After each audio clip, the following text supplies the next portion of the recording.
Kepareng kula badhe matur. Perkara kula digarapi kalih dagelan Pak Gareng Sumarbagio. Dagelan. Kalih kanca kula Wawin Laura, lanang ora wedok ora. Utawa Joko Supriyanto, jeneng keyakan aku dhewe. Kok tak urus mengko. Ning aku sik arep matur karo Pak Sus, karo Pak Desus. Gareng Semarang meninggal dunia. Wah, ini ya tak syukuri, Mas. Nggih. Kanthi enten berita ngoten dadi kula ngerti anggen kula gareng teng papan teng panggung mriki ketrima kalih sedulur kathah. Buktine apa? Buktine akeh sing nakokke. Ya sing nakokke kadang-kadang ya marake anyel ngono aku. Sebabe. Lah wong ngebel ring ya tak angkat assalamualaikum waalaikumsalam niki Mas Gareng Semarang nggih. Nggih sehat Mas sehat. Syukur alhamdulillah tutup. Ya mung arep buktekke aja meneh kok wong wingi wae Bupati ya ngongkon stape kon ngebel aku kok. Heeh, Pak. Ya nakokke. Mergo ngerti wah lah iki wis kadung tak panjeri mati ojur iki. Mila niku nggih. Perlu dipun lurusaken Mas Gareng. Menika ingkang seda menika lak nggih putra jenengan piyambak Mas Angga. Nggih, kleresan pancen foto, rupa, wujud pancen kaya kula mergo menika ingkang natah ingkang nyungging kula. Pancen kula gegadang kangge regenerasi kula wong kula niku mboten duwe anak lanang dadi nggih niku sing kula gadang-gadang ning wong Gusti niku pun damel takdir tiyambak. Nggih. Dados pun jatahe lari niki kedah sowan rumiyin malah ten mriku pun entuk kanca. Sinten? Lah Bagong Bahrawa. Oh, nggih. Bagong Bahrawa lagi pun sowan dadi wong caloro dagel ten mriku niki. Oh, alah nggih. Krungu-krungu ten mrikone butuh gareng loro jare. Badhe gelar lakon gareng kembar ngoten. Gareng kembar pun enten bapak kula sing dereng enten dalange Mas. Iya. Aku aja aku. Sing tak openi si akeh sak riet iki aku. Aku diberitake mati wis ning ati bedongkol kok malah mbok sengkake. Sing baku Mas Angga dipun dongaaken Husnul Khotimah. Husnul Khotimah ingkang baken ingkang nate tetepangan Srawung mbok bilih wonten lepatipun anak kula Angga mugi diagung pangaksamanipun mugi swarga papanipun anak kula Angga amin amin ora ana eleke Mas ya jaluke ngapura wong kae ya anakku wong nyebut wis bapak nggih ana iki jan aku ki kaya ketiban daru kok iso ditimbali rene karo Pak Desus tak kira wis lali karo aku Oh, ngaten ta. Aku ki wiwit bocah wis kenal tepung wong biyen ki Pak Susi karo bapakku CS. Heeh. Ya mung nasibe beda kono bayari bapakku dibayari. Nggih. Nggih sami kalian jenengan. Nggih bapak riyen nggih gareng kerep ditimbali Pak. Yen jenengan asring dipun timbali Pak Sus, menawi kula nembe sepisan menika Mas Gareng. Sampean dalang kurang kondang kok. Lah mau lah wis tak aturake kok sik to. Pak Sus ki bakal ngangkat dalang regenerasi yang akan datang. Justru iku tak onekke dalang kurang kondang karo Pak Sus arep luwih dikondang. Lah iya mula aku mau ya mikir, gek mung sak aku mayang neng Klaten. Alhamdulillah Mas Gareng ingkang kepareng rawuh sak lapangan kebak. Ini menjadi bukti bahwa Klaten adalah penonton terbaik wayang kulit. Tepuk tangan untuk Klaten. Mula aku nguneke sampean dalang kurang kondang ki ana titikane. Dalang ki wis kondang ki mesti ana kase, ciri kase. Seneng royal. Nah iki. Tak delok kowe ra seneng royal berarti urung kondang. Sik Mas. Sing jenenge dalang ki sebutane lak ki. Ki niku yen agama kiai sami kemawon. Sing tegese pancen kudu menehi pitutur marang masyarakat. Lah salah kula napa nggih ngomong? Kok sik to? Yen dalang kewajibane menehi pitutur marang masyarakat lumantar media wayang, kok nganti tumindake elek, kira-kira omongane digugu karo wong apa ora? Sing ngomong tumindake elek niku sinten? Lah ki mau aku lak royal ki jenenge royal ki seneng-seneng. Seneng-seneng ki apa konotative negatif. Seneng lumpuke wayang. Seneng koleksi gamelan apik. Ya royal. Wah, pancen yo pancen sampean yo ngeres pancenan. Aja dioyak, omongane dagelan ya pancen lunyu ngono kuwi. Ya ora lunyu apa diundang rene. Iya. Mboten Mas, niki yen kula pitados Mas Cahya Kuntadino dalang tertib kok. Nggih. Saestu kula mboten ngelem dubeh niki enten piyayine mboten. Nggih tertib. Entah-entah mboten sem kula. Nggih. Oh, hubungannya apa? Jare tertib ngono. Lho kuwi yen berkendara, ning nggon apa ki nggon kewajibane sebagai imamim keluarga kowe iki tertib. Amin. Ora tau krungu Cahyaku tadi kok ngliya. Cahyaku tadi royal, Cahyaku tadi wedokan duwe demenan. Ora tau krungu wong primpen. Aku jane wis krasa, mending nang mburi diceblokne jane wis krasa. Ini ya wis ben ora menengae ndak kono rader. Ha iya wis ben. Wau arep muni tertib piye. Ning saestu kula nu nadyan pun sering sowan mriki tlatah Klaten ning teng desa Krungu niki nembe sepisan. Lah dalah. Mas Gareng, Desa Mireng. Mireng karo Krungu ki apane? Walah. Jeneng desa tempat kuwi aja dibasakne, aja disalini. Lah yen ora entuk tak basake ora tak salini bahanku apa? Oh iya. Panjenengan sing didu ya lunyune kuwi. Desa Krungu Kecamatan Manuk ki Trucuk. Trucuk ki manuk ora tau ora tau tuku sampean ki. Ayam. Kalah kono kaji ya. Pancen kono manuke lak emprit kaji dadi aku ya kalah. Ayo. Wong ki mulai sok ingon-ingon kesenengan ki dibagi ora mung mayang tok ya sok dolanan manuk.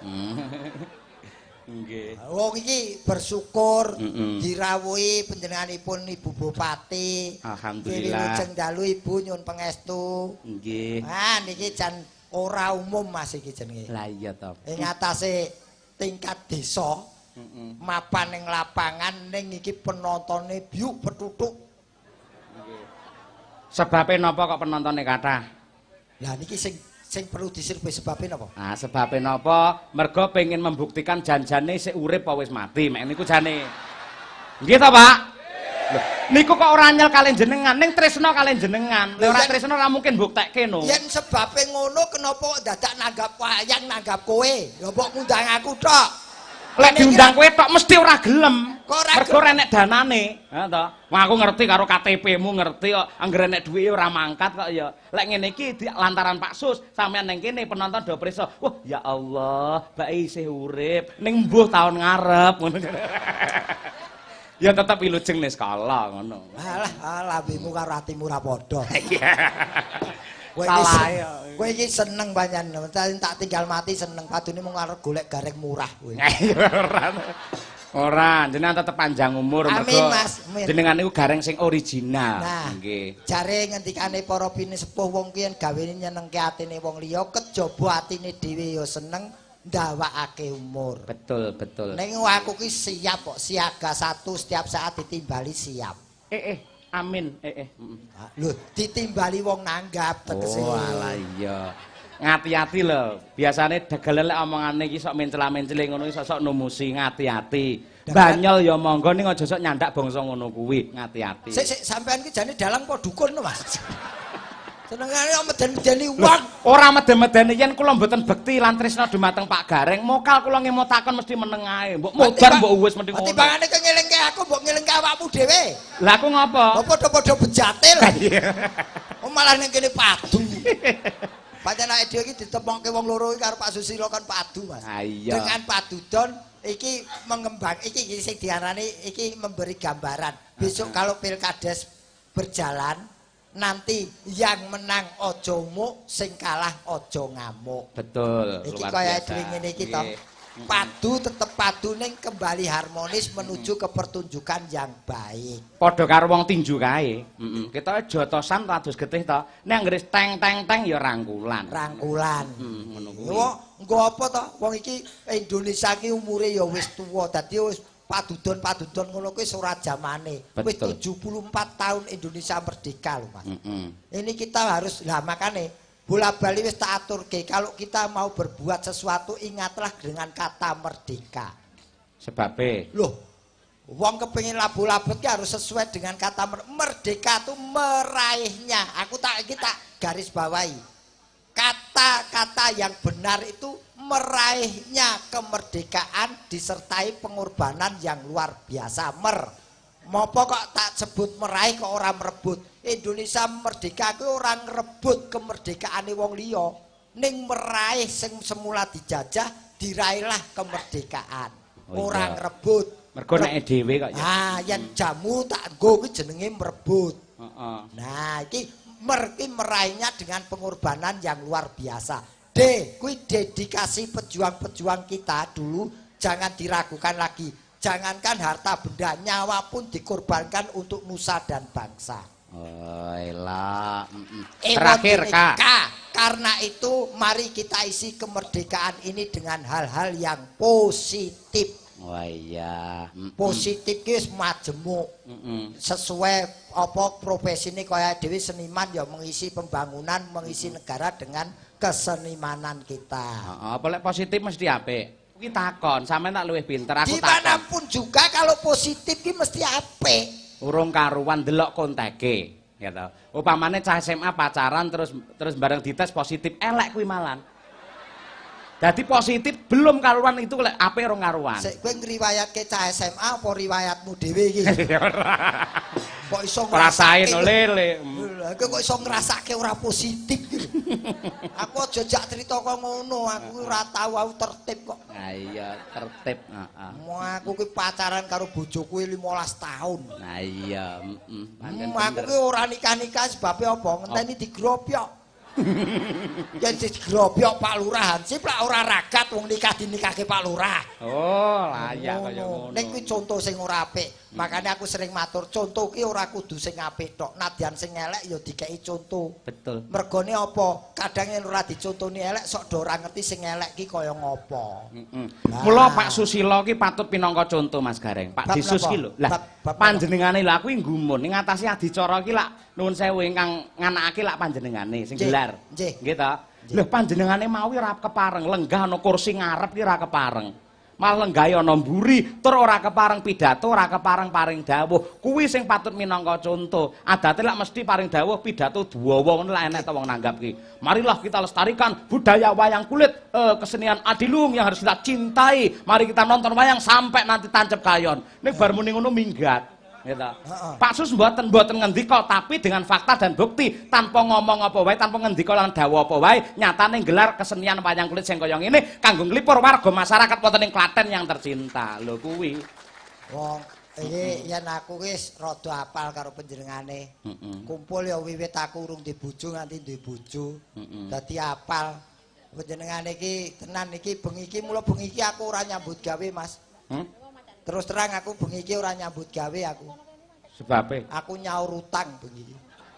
Kok nyaur utang? Lah wis sore mau wis dilunasi karo nglakoni iki lak nyaur utang to, Mas. Sampean lak sore mau. Aku 2 minggu kepungkur. Mongko tero panggung kajang son kabeh nganti kursi sak jajane. Kuwi aku sing golek kuwi. Dadi iki Madangkara Catering ngono kuwi. Mongko wis ditransfer kali Mas Fendi niku 2 minggu yang lalu. Jan piye, Cak? Duite sentek no. Wis entek. Tak gelebon kok wisan kok ya. Loh, tanggal 2 September lho urung tak lakoni to ning Kecamatan Grogol. Mau wis lunas neh. Ayo piye ngono kuwi, Cak? Cah, ki yoga-yoga aja dirungokke. Duite wis entek, dadi engko sadurunge menyura kono dikawat duri sik ya. Ora bakal tanggung jawab ngono kok ya. Lha kok cerita meden-medeni duite entek ki lho. Ora kok entek, pancen piyayine Pak Sus ki tanggung jawab ngono lho. Saestu. Wong asmane wis Susilo kok. Su ki sugih sanak sugih sedulur pawong mitra. Ha iya, dijabarke meneh. Siki siap membantu sapa sing butuh bantuan. Lo? Lo ki saka tembung lomo. Wah. Lomo piyayine, nyawang gareng kaya ngene iki kaya kudu nambahi wae. Lah iya, Aku ki pokoke agar kon ngemis si wasis pokoke. Saru lek ngono kuwi saru. Aku ora seneng ngono kuwi. Kok saru nggon ngendi? Lah kuwi mau dadak njaluk imbuh barang Pak Susilo wis maringi akeh dadak njaluk imbuh ki lho. Ngono kuwi lho ngopo ngono lho. Apa meneh dipersani piye akeh. Kudune sebagai seniman ya menjaga harkat martabat seorang seniman, ora kok ngono kuwi. Wah, omongane mandor kere iki. Kowe dijak omong tenanan kok. Aku ki anak buahmu nek kene njaluk ki ya wetuke kowe. Iki mumpung ATM urung tutup lho. Ora wong tambahan ki ora rupa materi duit pengestu kanggo uripku ke depan supaya nata ngono lho Mas. Oh, ngono. Iki mumpung ya dirawuhi nuwun sewu. Iki HUT kemerdekaan sing kaping pira? 74. 74. Iki tak gandeng cenengke ibu kota arep pindah ki mergo ya iki Mas. Nang Kalimantan kuwi? Heeh. Tujuannya membangun bangsa dan negara ini. empat penjuru yang akan dibangun tidak membeda-bedakan Indonesia bagian manapun. Makane pusat pemerintahan dipindah neng Kalimantan pas tengah-tengah Indonesia. Oh, ngono. Iki mbok menawa jongkone Jaya Kasidi iki. Jongko Jayabaya. Ah, timur barat tengah. Oh, Mula betul. wong kira 17 Agustus 1945 satu tujuannya di waktu itu meraih kemerdekaan. Bulan Agustus itu 8 dengan landasan Pancasila. 9 dan 1 itu 10 berpuluh-puluh 4 merapat menjadi 1 berbentuk negara NKRI tetap berlandaskan 5 sila Pancasila. Lho kuwi 1945. Aku yang kon ngotak-atik nomor ki ora tau nembus. Lho iki mau ngotak-atik gathuk. Lah iya kita saking menika nggih. Mula iki pumpuk dirawuhi panjenengane Jeng Bupati. Nggih. Ora ana eleke. Nggih. Jeng Bupati iki suarane. Nggih ta. Bu Sri iki suarane. Wah, nggih ngaten. Wong Jeng Bupati sepuh Pak Narno wis suarane gandem. Bak Ki Rusman. Bu Sri Wedari? Suarane kaya Ki Rusman, aja meneh Bu Sri Mulyani. Arep aturi rene. Kowe Sik karepmu Bu Bupati arep aturi rene apa ora? Sirmu. lho, iki ning kene iki lak komendane kowe to, Mas. Lah iya, aku takon kowe, sirmu diaturi rene apa ora? Aku jawabku iki ideku, karepmu piye? Idemu ngono. Tegese sampean pengen ngono. Heeh. Alah paling arep golek tambahan paling sampean iki. Alah, ora ngerti gareng aku ya. Kok kowe entuk tambahan guruyal wong lho. Iya. Ora. Nggih, ingkang winantu pakurmatan nenggih pepunden kula Ibu Bupati Hajah Sri Mulyani. Nggih. Menawi rena ing penggalih monggo Bu menika Mboten ketangsak klimah rong klimah. nggih katuran paring dawuh mriki kempal kalian kadang-kadang seniman kula pinanggih kalian panjenengan salaman nggih nembe dalu menika awit lantaran Pak Desus. Iya. Mila nyuwun kanthi sanget monggo pinarak tindak dateng pepanggungan mriki. Oh iya, Yo dihormati yo. Ku tak tang-tak yo. Bekti kula katur Ibu Bupati. Nggih, matur suwun Mbak Cangi. Nyuwun Kak pangapunten ganggu kamardikan. Nggih, menika kala sampun lenggah jenak. Lho, niki lho Pak Susilo niki. Wala kok pinarak meleh lho Pak De iki. Sajake wis lali ora nganggo anti peluru dadi wedi tak tembaki. Nggih, Ibu menika gandeng mumpung menika kawula wonten ing tlatah Trucuk Mireng. Neo kempal badhe dawuh menapa? Iki ana apa iki? Kembarane bupati ini. Nggih. Aku biyen tau naksir karo cah kaya ngene iki. Apa? Bareng tak buka, lah padha to. Akhirnya mo. Alah. Sampean kok le sajake kok kaya kurangan wong wedok apa piye? Lah wong wis genah kaya ngene blegere gedhe dhuwur. Nggih. Lah aku ora sadar mendem kok biyen. Nggih, wah dipun dampingi Pak Lurah. Monggo Ibu badhe ngendika napa? Ibu. Nggih, sugeng dalu. Nggih. Batik gareng. Nggih. Kok tadi jeruk makan jeruk. Pakde. Yo jeruk minum jeruk. Ayo kecut. Pahit. Pakde gareng alhamdulillah jenengan diparingi sehat, umur panjang. Amin Ibu. Bar dalu menika teng Karangdawa. Nggih to? Nggih. Kula enjing niku dikabari Pak PLT Kepala Dinas Pariwisata, Bu. Nyuwun ngapunten.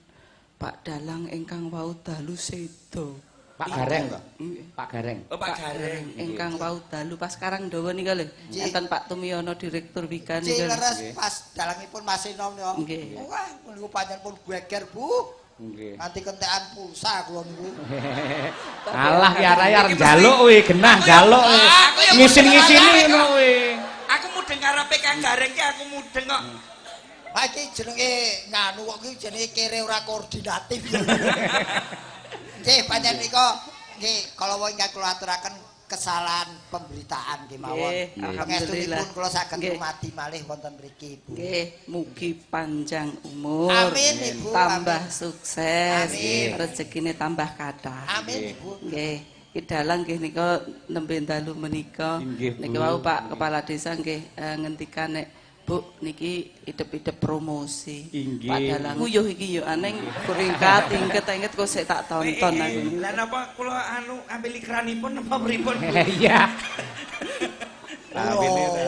Nggih ngeten panjenengan iki promosi, mangke kinten-kinten kira-kira kok dalange elek nggih corek mawon. Mboten sadike tetep dagelane tetep kula, Bu. Nggih.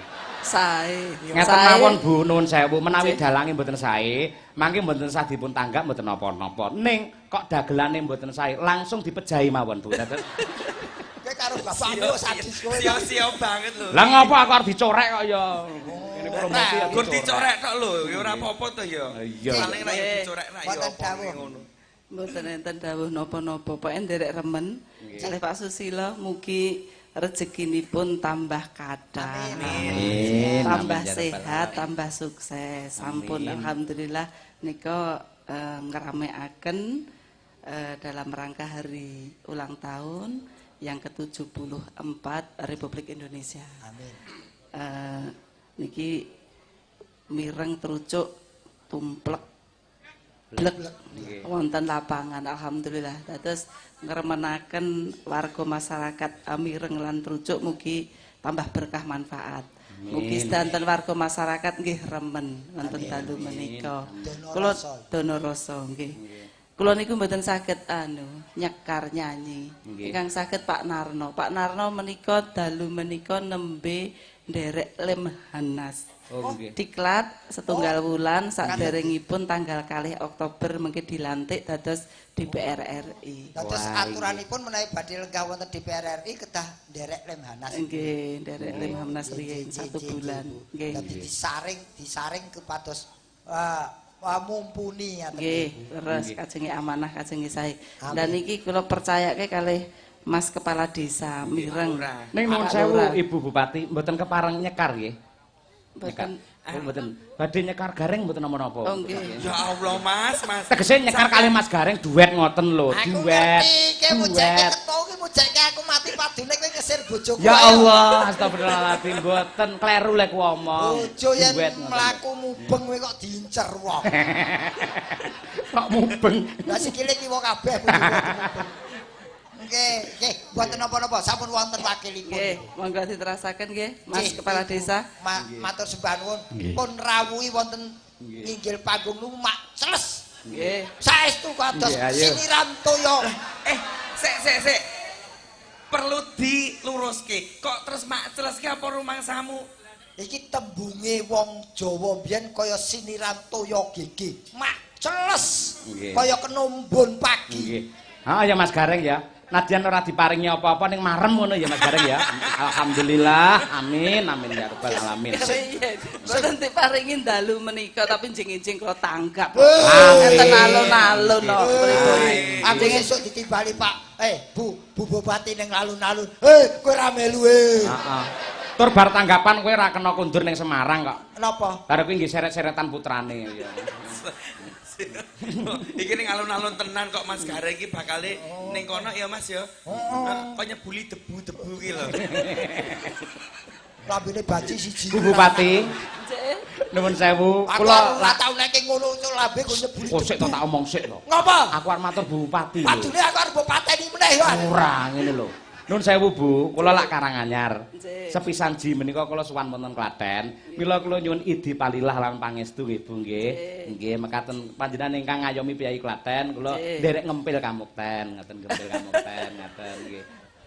Pak Gareng, njing-njing nek dinten Setu Pahing kan biasanipun joglo tumiyono menika kan wonten dalang, wonten wayang. Rihitan. Ki dalang dijak. Kula golek tanggapan ra tau ngekek komisi kok, Kak. Aja ngono, karo kanca ora oleh ngono kuwi. Bu Bupati paring dawuh. Lha apa wong Gareng wis mati kok goleke job. Oh iya.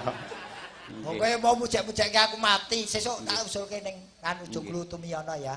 Sing nanggap apa kowe sing dawuh Bu Bupati kok ya. Iki ngendikane Bupati mau piye? aku kon ngusulke. Heeh. Tanpa ada usulan saya, corek namamu.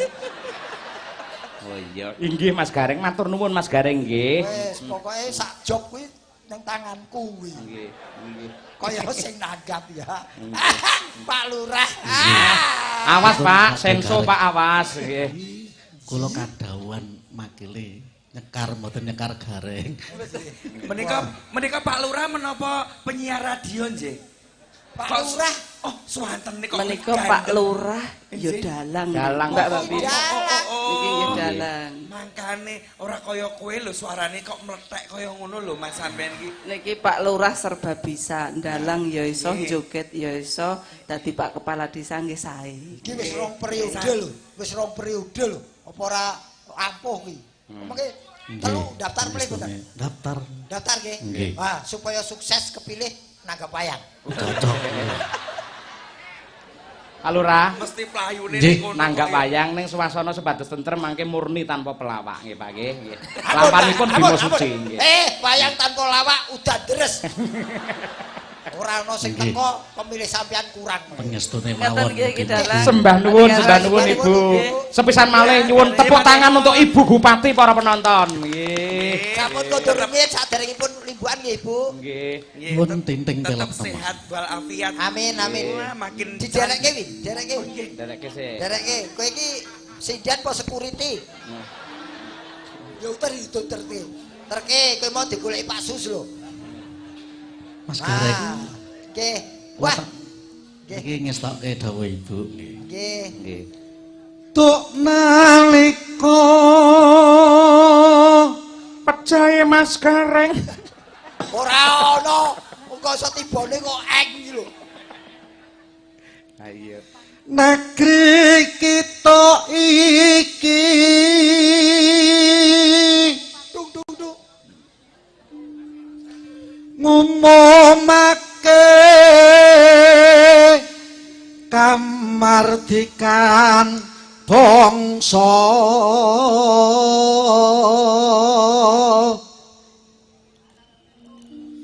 Bung Karno kang ngumumake Sewu time out Pak. Pripun Mas? Wonten dawuh Mas? Apa? Wong ki sing goleki, sing digoleki aku kok kowe kok oleh. Kowe Sampean kuwi sing- kok nderekke Pak sing- Lurah. Kowe ora digoleki Mas iki, kowe digoleki Satpol PP ya lho. Ngono. Digaruk. Satpol PP ki karo aku ki wis nyembah ya. Ora iso wong Wong kene kene iki- nyatane wong kuwi wong kene tilas copet kok. Oh, lah iya to. No, Aku no, ki ya no, gumun no. lho sampean ki. Jare wong sing kon nderekke ki aku ki sing entuk lah ya kudune aku to. Wis, Bu, masa aku ya ora. Iya. Iki bar entuk duit ngene iki sesuk kowe tak nggo 3 dina 3 bengi ya. Lah, aku mbok nggo. Heeh. Lah Nggo mbok apa? apa? Nggo jaga sawah. Rumah Kaya memedis saku. Pak Lurah. Monggo, Pak dipun Lurah. lanjutaken Pak Lurah. minangka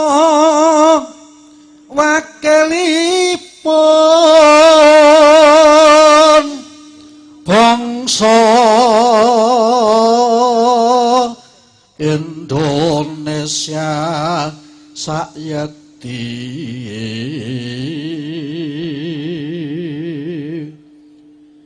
nuju tanggal 17 wulannya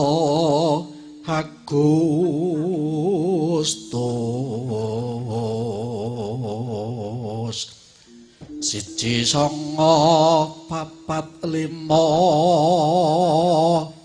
wus lancine Londonipun kudu Bali Indonesia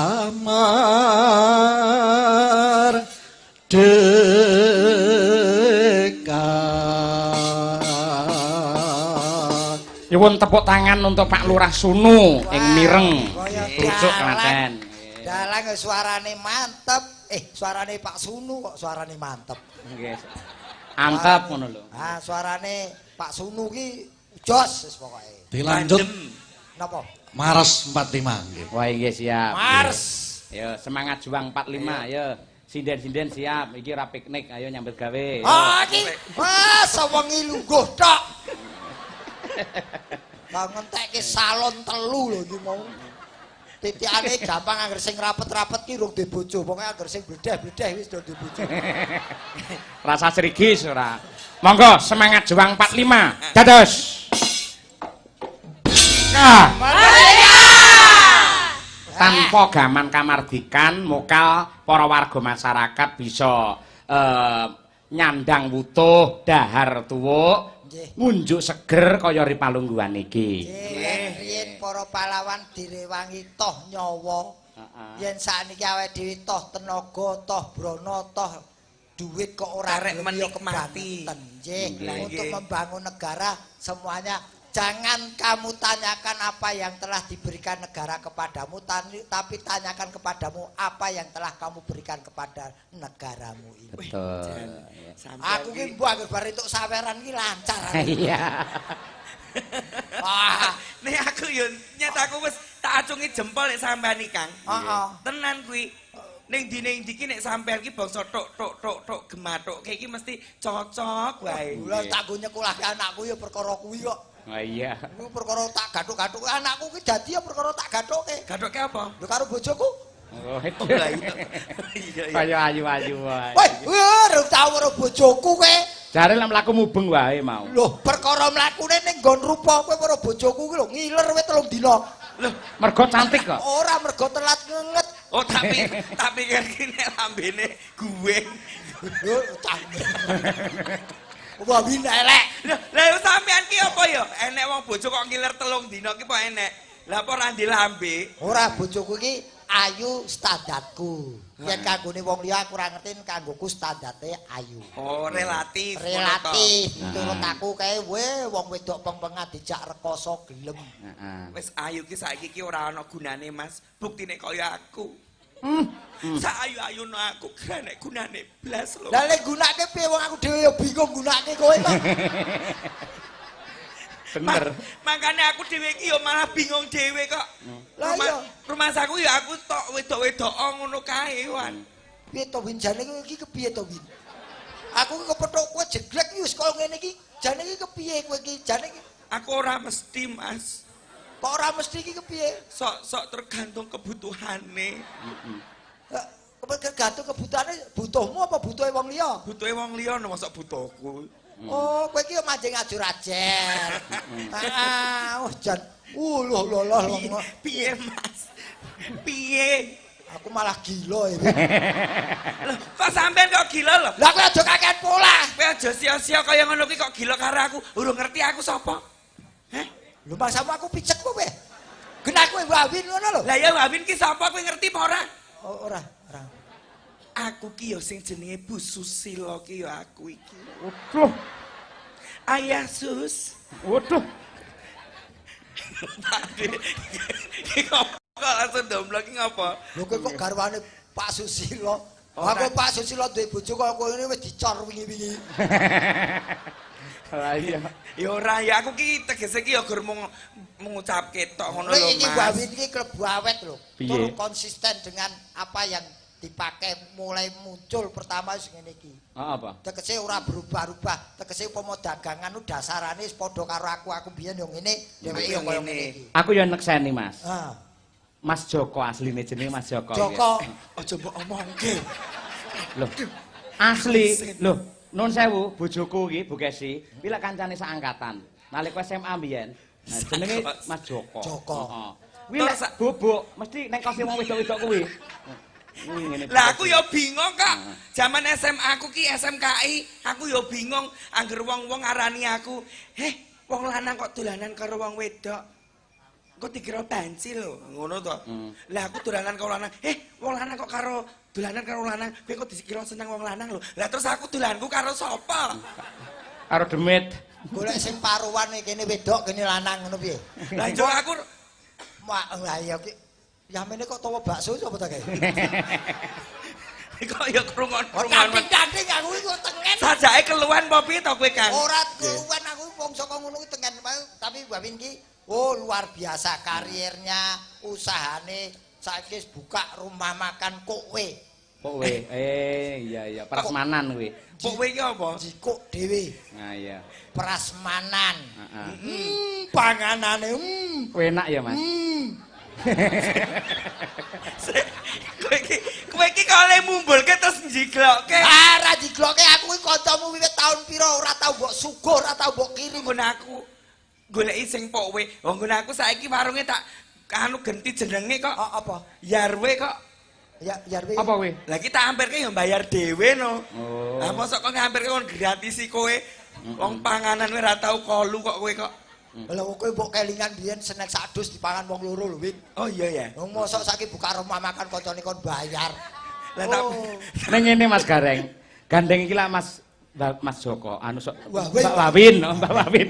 Kuwi lah biyen kancane Bu Kesi. Ben nostalgia. Ayo Bu Kesi, ayo ke depan dengan Kita temanmu diken ini. pilah Ayo, di betul, sing kayak apa? original, di iya. sing oplosan iki kan. Duduk. Duduk. Ayo. Oplosan iki. Ayo.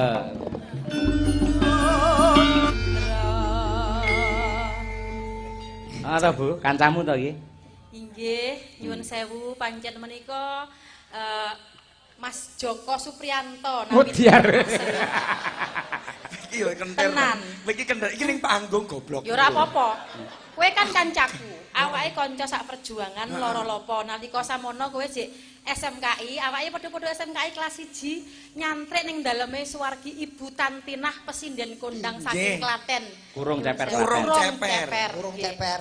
Awake ning daleme almarhumah Bu Tantinah dikempit-kempit to, sinau nyinden aku bareng Bu Tantinah. Kowe sinau joget karo Bapak Didik Nitowo, terus awake sak panggung karo putrane Bu Tantinah. Mas Tantut.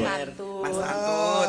Perjuangane ngoten Mas Lah Gareng. iya wong kuwi. Dadi aku iso kaya ngene iki asline biyen ki dalane saka Mbak Yuku Sukesi, Padahal sinden internasional. Bagian biyen ning omahe gawene nggo ngobong boto ya. Ya aja Tuh, sia-sia. alah omahmu Treguli Demak to. Heeh. Oh kuwi yen ning omah iki ngene lho.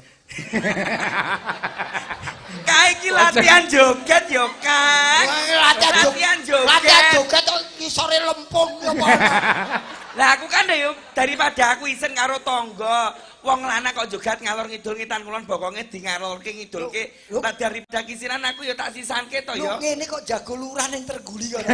Lah Kudu adine. Lurahe Wawin lah isine mung Dasawisma tok to. Nek kan sing penting dadi yo buktine yo kepilih. Ya adimu ora kowe. Lah yo ora yo tegese kan yo Oh tapi Bu Kesi sik, ayo matur karo Nggih. Mbak Kesi. Pak Desus karo Nggih. Ibu Bupati. omongno tepungno karo Pak Desus kula kurbane Cahya Kuntati. Alah, korban apa? Inggih. Korban.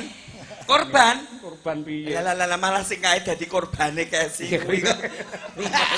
Piye? Sik. Win. Wah. Kesi iki ngosek ngono. Aku mulai nerjemake jenenge Cahya Kuntati ki apa? Apa? Cah ki bocah Blitar saiki ning Jaten Karanganyar. Iya. Iki putrane dalang kondang Blitar Ki Sukron Suwondo. Heeh. Kun Kun. kondange dalang sanggit. Tandange ngedapi-dapi. Dipek bojo karo Kesi. Dadi sing kepek bojo ra kae ning iki. Heeh, bener. Kowe iki padha karo nemu emas lho, Nduk. Heeh. Tenan kuwi kae jek Joko kok. Kowe yo jek, kowe jek. Salah iki buka wadine iki. Dibuka getira kowe saiki. Sing bener iki. Kowe bolo kok ya, Sing Kang. bener ki ora bojone Kesi. Lah apa? Ning gobloke Cahya. Sik, kowe perlu diklarifikasi. Rabi iki ukurane ora perkara status janda atau perawan. Lah perkara apa? Ning perkara cocoking ati. Ya. Aku lah argumentasine wong sing wis kebacut.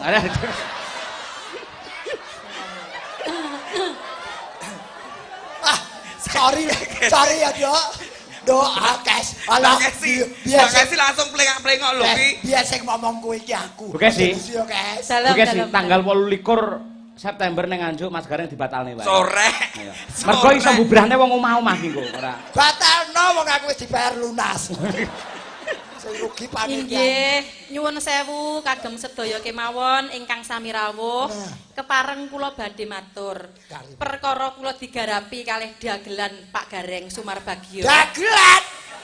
kalih kanca kula Wawin Laura lanang ora wedok ora utawa Joko Supriyanto jenenge ya kanyaku dhewe.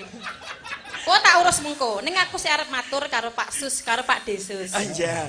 Nyuwun sewu Pak Desus, kepareng kula badhe matur. Kula makili kanca-kanca kula pengrawit Madangkara menika lan wakilipun Ibu Waranggono lan wakilipun bojo kula ingkang ganteng dhewe, Mas Cahya Kuntadi. Kula ngaturaken panuwun kunjuk dumateng sepisan Pak Desus lan Ibu Sus sekeluarga. Pengkalihipun matur nuwun kunjuk dumateng Ibu Bupati jajaranipun para sesepuh pini sepuh ingkang dalu menika sampun mercaya bojo kula Mas Cahya Kuntadi kinanipun warga ageng wonten ing Desa Mireng mriki Pak Dik. Saengga kula nderek ndedonga mugi-mugi amal kesaenanipun Pak Desus paring rejeki dumateng kula lan kanca-kanca tansah pikantuk piwales saking Gusti Allah Subhanahu wa taala. Arupa katentreman lahir batin. Amin. Murah rezekinipun, keselamatan donya prapteng akhir Pak Dik. Nah, tahun ngajeng menawi Pak Desus sampun tambah rezekinipun, sampun kesupen nanggap payang malih nggih Pak Dik. Kok dadak tahun ngarepi ngopo to tahun ngarep? Rungokke tenanan oleh. Bu Kesi kok tahun ngarepi piye? 2 September genah tahun ngarep. Oh iya, Dek. Oh, nggih kula kesupen. Alhamdulillah. Tanggapan dalu menika dereng kelakon kala wingi ning Pak Desus sampun paring rejeki ndhawuhi bojo kula kinandalang wonten ing Grogol Sukoharjo. Pramila matur nuwun nggih Pak De, ya Allah. Nalika kula wau sonten diampirke teng daleme Pak Desus, ngerti ra? Aku ning kono diparingi makanan sing enak-enak, aku seneng banget. Wong desa. Kuwi sop tamu ya, sop buntut enak banget sing masak Bude Sus. Matur nuwun Bude. Sop buntut, buntut apa? Sop buntut kambing, kambing sapi. Kowe ora gelem sop buntute ngene Wawin kenak. Enggak, gila aku suruh asline iki kok. Timbang ra kanggo ya. Ning iki buntute beda. Piye? Beda karo liya-liyane. Nggih. Nek buntut kan biasanya kupat-kupit. Nggonku buntute ora kupat-kupit kok. Piye? Buntutmu piye, Jal? Apa jek kaya mbiyen? Sedrup. Piye? Piye buntutmu? Nggonku ora kupat-kupit. Ayo piye? Nggonku munggah medun. Oh. Dadi kaya kirik lho, iki. Iki sing diarani lanang karo wedok kompak ya iki. Kok iso? Sing lanang pelaksana tugas. Alah wis ngemar ngenyek aku pol-pole ning mburi. Ora lho tenan. Kuwi pelaksana tugas sing wedok marketing lho. Iki pemasaran lho iki mau lho. Marketing ki lek cara basa kono, iki basa Jawa, dhek iki entul kok. Entul, dhek tukang entul. Basane ngono kuwi. Wis saiki nembang sik, ora malah tekan budi. Sinden padane entul ora. Slendro Songo karyane Bapak Sukron Suwondo. Nggih. Diaturke karo Pak Desus. Dalan ki anggere kalah terus menggoke ning nembang. Saderengipun. Yo eman-eman lek ora dikon nembang kok ya. Nggih. Pripun penonton? Eman-eman ta lek mboten nembang? Lah kuwi rungokno kupingmu lho. Lho. Aku ora ngrungokke kowe, aku arep takon. Jare ki meteng meneh. Kula dereng. Bu Kesi, Dalam. tulung ning kiwa kotak wae aja ning kono. Haram ning kono. Rene yo, kowe iki tak kancani wae. Kang kesenengane kok kaya ngono to Kang kowe Kok iki. aja demek-demek aku. Sapa sing demek kowe? Aku kerep mbok demeki mudhun panggung wudu meneh aku. Pak Kaji, Pak Kaji. Aku ki apa mbok pikirke aku ki bangsane sing najis-najis apa piye? Lah wong kowe makpek kowe ki karo kesi ngono lho. Aku kene. Heeh. Bukan muhrim. Waduh. Oh, lho kowe ki lanang kok wedok. Kene wedok. Lah kene Padha kowe. Joko Supriyanto. Jok kelingan cilikamu ya Allah nyampe dini rawa. Pokoke engko spesiale kan joget daun pulus napa jaipongan. Jaipongan. Kayak jenis jaipongan mangke. Iya, Ben gulung-gulung ning kono dhek. Malah siap no. Menika Iya, karyanipun Sri Huning. Bapak ingkang Sri Huning Mustika Tuban. Iya. Nggih menika karya Bapak Mara Sepuh kula inggih menika Bapak Haji Sakrun Suwondo, tembang Sri Huning ingkang sampun kondang kaloka. Diluruske Sukron Suwondo. Hah? Kuwi Banyolan kuwi lek ning jaba ning kene wis ana dagelane aja dienggo kan. sing asli iki jenenge ora sukron. Aja muntahi to asem iki. Ora. Ora titenono. Para tuamu ki ora sukron, ora sakron. Sinten? Citrun. Malah diurak-arik ora. Wah, penontone seno ning kene iki. Lah kuwi anu kok kuwi. Oh, penggemar berat ya, Pak. Balap kok. Nggih, saderengipun nembang, kula badhe menyapa penonton ingkang ugi tidak kalah banyaknya di live menika inggih menika penonton melalui Kuntadi channel live streaming YouTube Kuntadi channel Tadi Kuntatip. kalih napa Sanggar Cemara lah menika Oh, nggih. Sanggar Cemara Klaten Hono Caraka. Hono Caraka live streaming Wakeh yo. Wakeh. Kok Dota Sawala. Dan juga untuk semuanya stasiun-stasiun yang sudah hadir di sini, stasiun balapan, stasiun Klaten, stasiun Tugu. Stasiun TV. Hah? Stasiun TV kok stasiun sepur. Biasanya stasiun ini nggak apa. Inggih ingkang nembe mirsani streaming dalu menika kula tasih urip. Ayo. No. Yo. Putri kang su Lestieng warni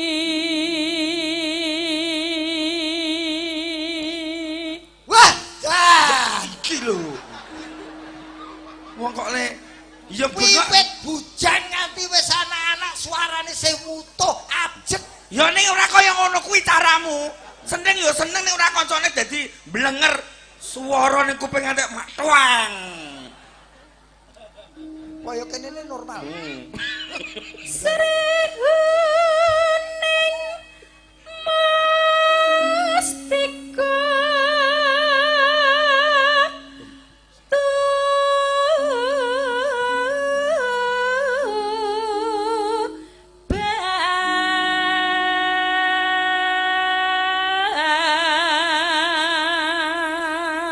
Ngene iki jaman biyen sik urung gandeng iki Cahya Kuntadi wis kelinteran ning pinggir panggung.